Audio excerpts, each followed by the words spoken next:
Slide.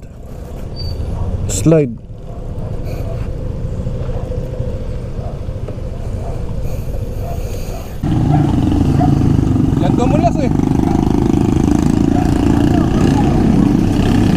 Ano ba yan, boss? Langis. Bunti sa akin, nakontrol ko. Ay, kayo din. Ano na ako kanina eh. Ayun na, matakulog kami.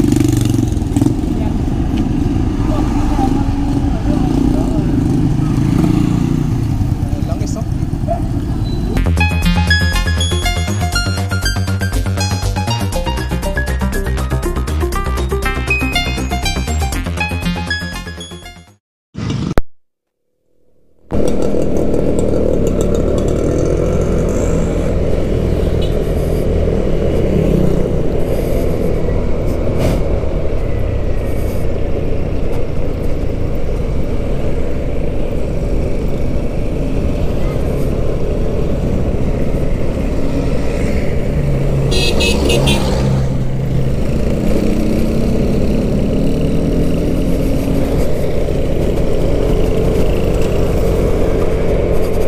So ayun na nga, ang oras natin ay 7:40 na ng umaga, March 9, Sabado. So for today's video, pupunta tayo ng Palayan, ano. May aatinan tayong meeting doon para sa provincial meet sa darating na March 21.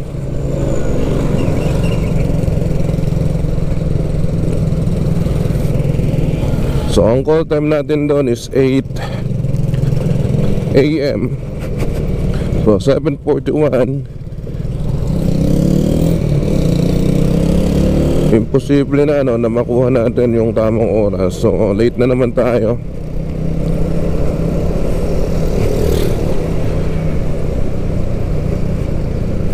Pagas muna tayo dito.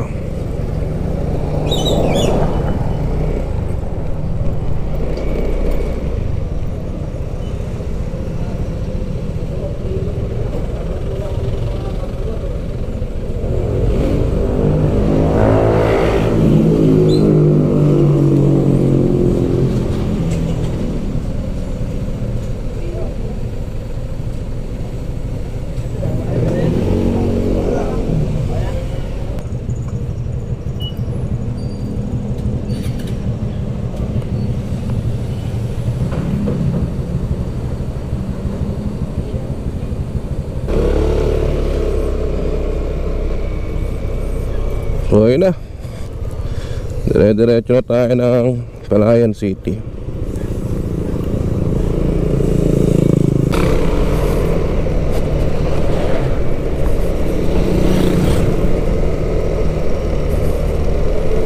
So dire-diretso na to. Ang dadaanan natin ay San Leonardo, Santa Rosa, Cabanatuan, tapos Palayan na.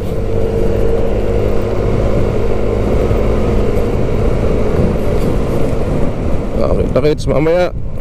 Mamaya na lang ulit.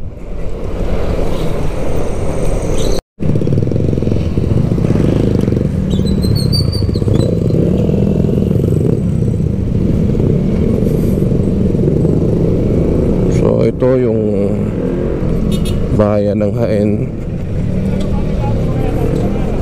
poblasyon, ano.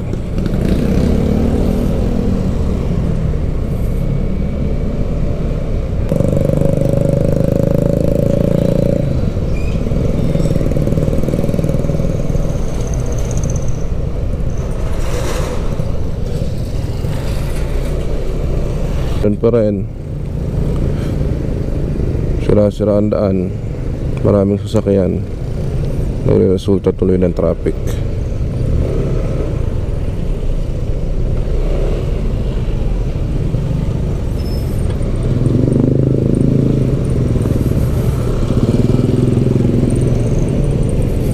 Sana lang maayos na yung mga kalsada dito sa Jaén.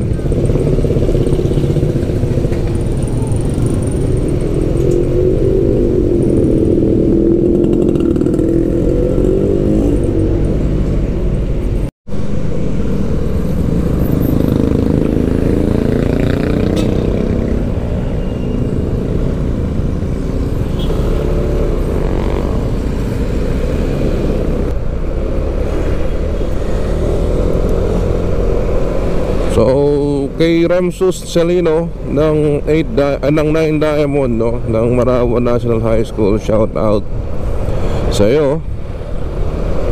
So lagi niyang nakikita yung ating upload sa YouTube.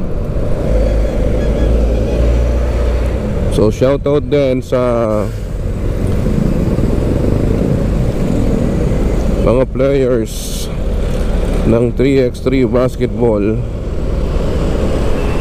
ng Marawan National High School. So sa mga naglinis ng motor ko kahapon, kapalit ng kanilang jersey, sila Jos Raven, Miguel at si Jeff Bernardo. Malalakas yan sa malakas kumain, malakas mag-basketball pala, no? So shoutout na rin natin yung mga kasama nila na si Kenneth de la Cruz at si Joseph Villeza. So silang apat yung magre-represent ng Marawan National High School sa provincial meet. At yun din yung ano, no? At yun din yung dahilan kung bakit tayo bumabiyahe ngayon. So malapit na yung provincial meet. So meeting na ng mga coaches and officials, no, para maklarify na ang lahat. Kasi sa March 21 ay start na ng provincial meet.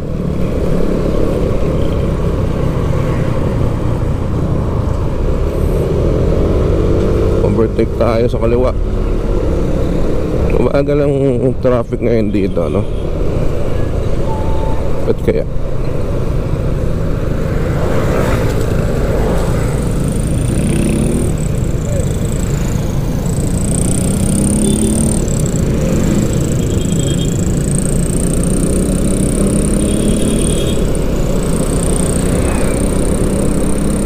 HPG.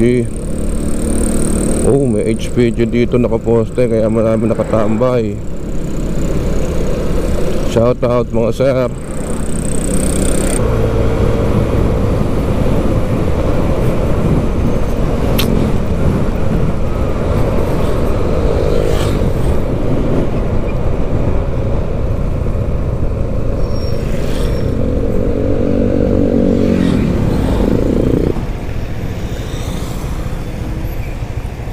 Sir, saan po ba yung Panaya National High School? Sir, mga kulang 3 kilometer. Diretso. Diretso lang. Thank you, sir. Thank you. Salamat.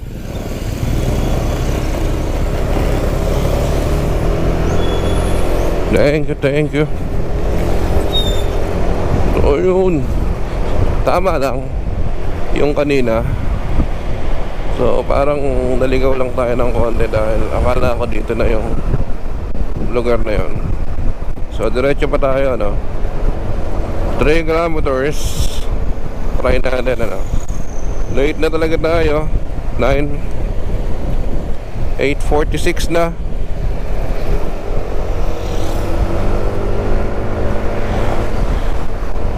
Dito yung event ng Suzuki. So meaning possible na dito pupunta yung mga Honda pala sila. Honda PCX pala sila. Ano ito? Wheeltech pa rin eh. Ano yan? Alamin natin mamaya, ha? Pero pwede rin, no? Wheeltech yata yung may pa-event. Hindi naman Suzuki. So posible pa rin. Malalaman natin mamaya.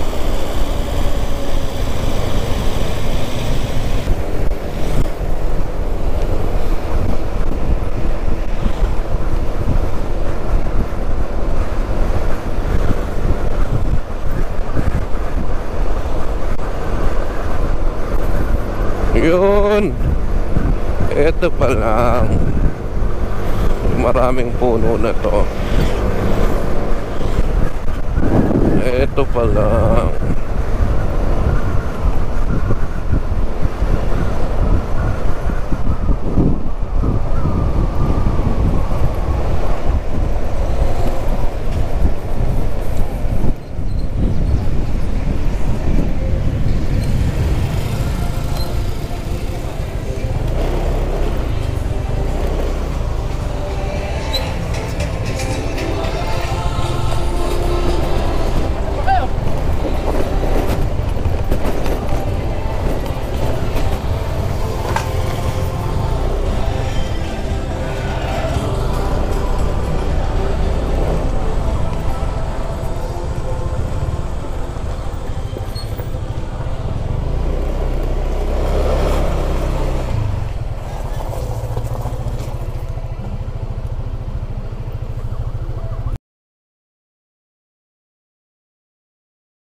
Thank you.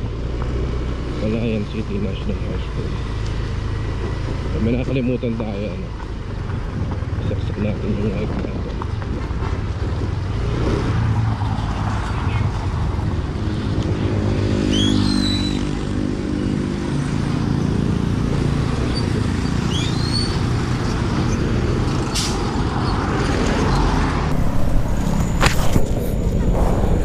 So yun, nakakalimutan nating ilagay ang ating mic.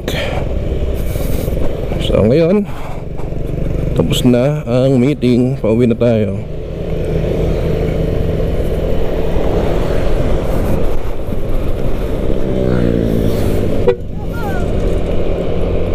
Thank you Palayan City National High School. So oras na para umuwi. Kala ko full day, buti na lang half day lang pala, no? Ito pala yung aalamin natin, ano, kung ano to. Ayun, manonood muna tayo.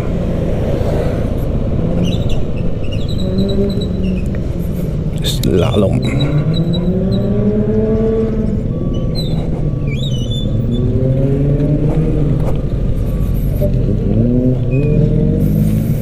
Nood mo na.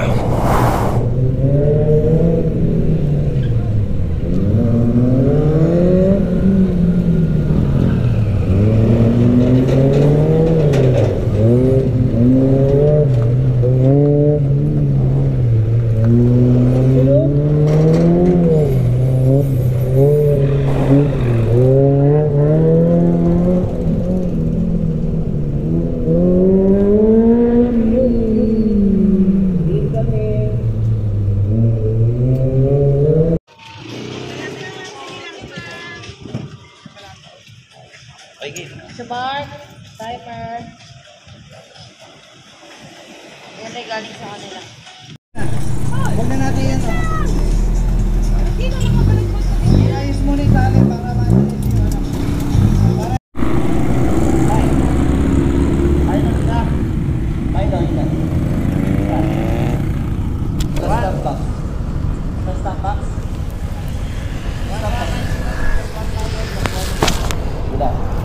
Let's go na. Okay na yan. So hindi natin na, hindi tayo nakakuha ng magandang footage, no? Mainit na rin kasi. Ang init-init, katanghaliang tapat. 11:52 na ng tanghali. So nakakapanghina yung init dyan sa Palayan. Lalo na din mga nagko-compete na yan. So luck na lang sa inyo, no?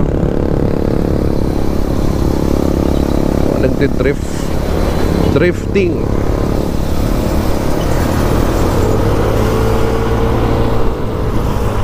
So pag nag-off to, magpapalit tayo ng battery sa malilim na lugar, sa malamig na lugar. Ay, may nakalimutan tayo. Bakit dito pa naman sa gawin na to yan? Magsi-CR nga pala tayo, no? Yun, convention.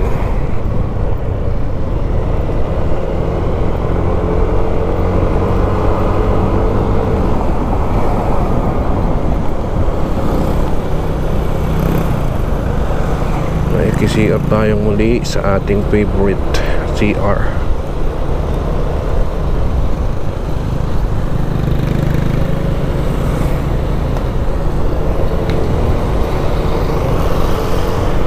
Ang init doon. Sabay na rin natin ang ating water break pag nag-CR tayo. Hindi na pa ako naiihi.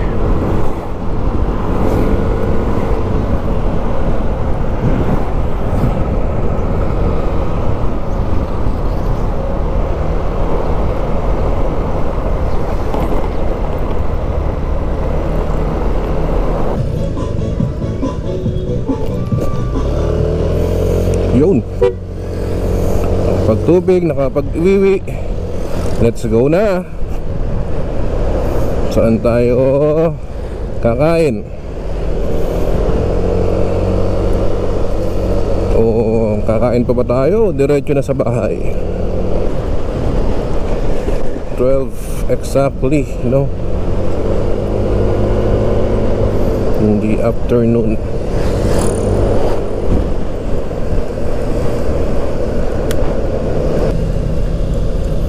Sabi ko nga pala, iikot ako ng Tanawan. So nawala na rin sa loob natin, pagmamadali natin. So ngayon, dito tayo, Palayan, Cabanatuan ulit ang biyahe natin. So magtsatsaga ulit tayo sa traffic.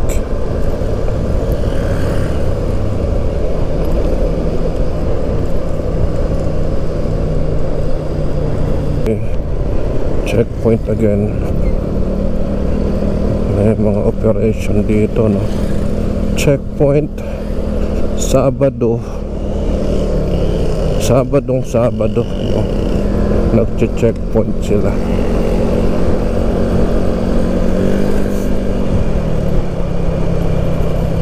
Alam ko na ako saan tayo kakain. Sa Bibe Kambak. Dito nga ba yun? Ako dito yun eh.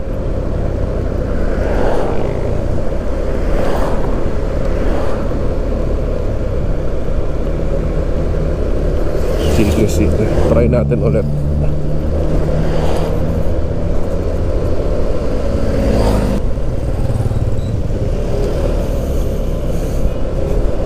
Sa mga kapwa natin riders at sa mga iba pang mga bumabiyahe, ano, so ingat tayo, no? Sa sobrang init ngayon ng panahon, talagang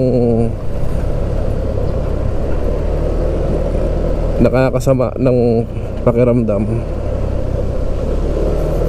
So lagi lang ipinapayo ng mga doctors and nurses na maging hydrated lang, ano. Lagi lang tayong iinom ng tubig. So panlaban yun sa init ng panahon. So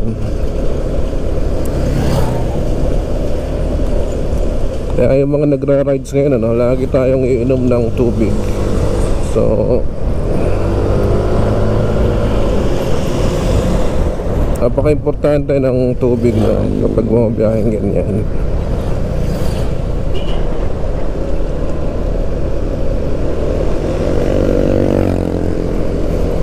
Nakakabawi yung katawan natin dun sa init, no, na pumapasok sa loob ng katawan natin.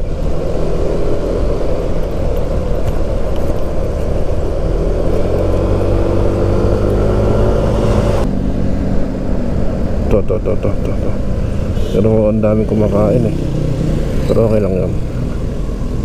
Nagpwesto naman siguro dyan.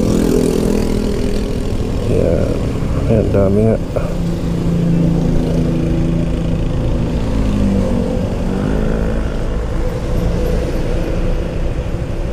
Madami. Puno ang mga tables.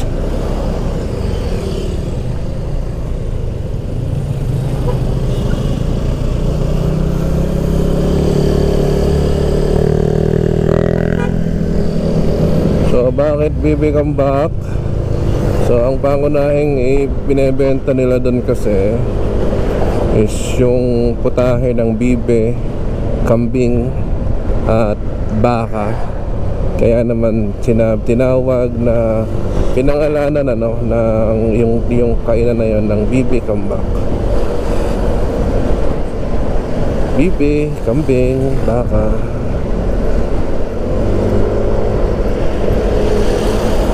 At makapapakamba ka daw talaga sa sarap pagka kumain ka dyan.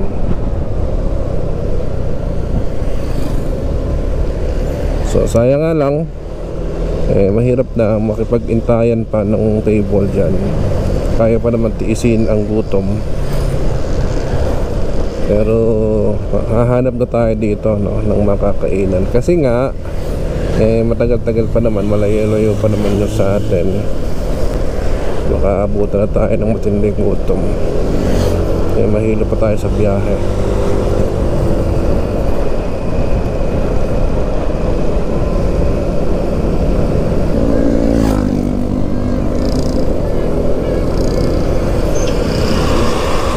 Sasagot muna tayo ng cellphone.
So ayun,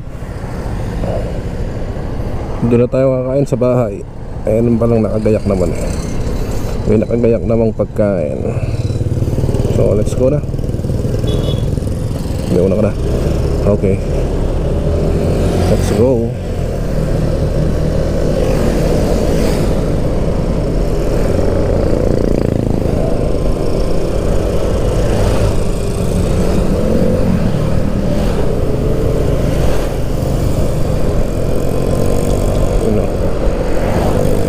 Naniningon tayo ni boss. Akala niya vlogger tayo.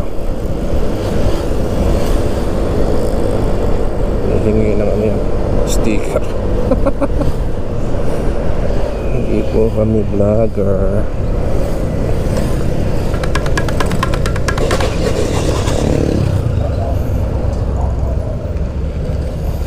Slide.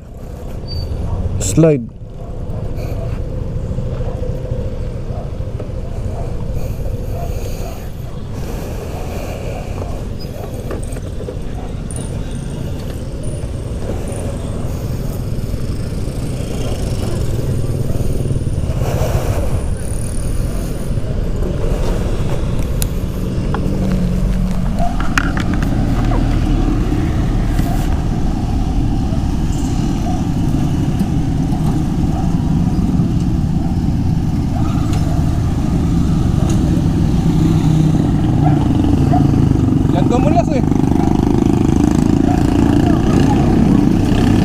Ano ba yun, boss? Langis. Bunti sa akin, nakontrol ko. Ay, kayo din. Ano na ako kanina eh. Ayun lang po. Ayun na, matakulit kami.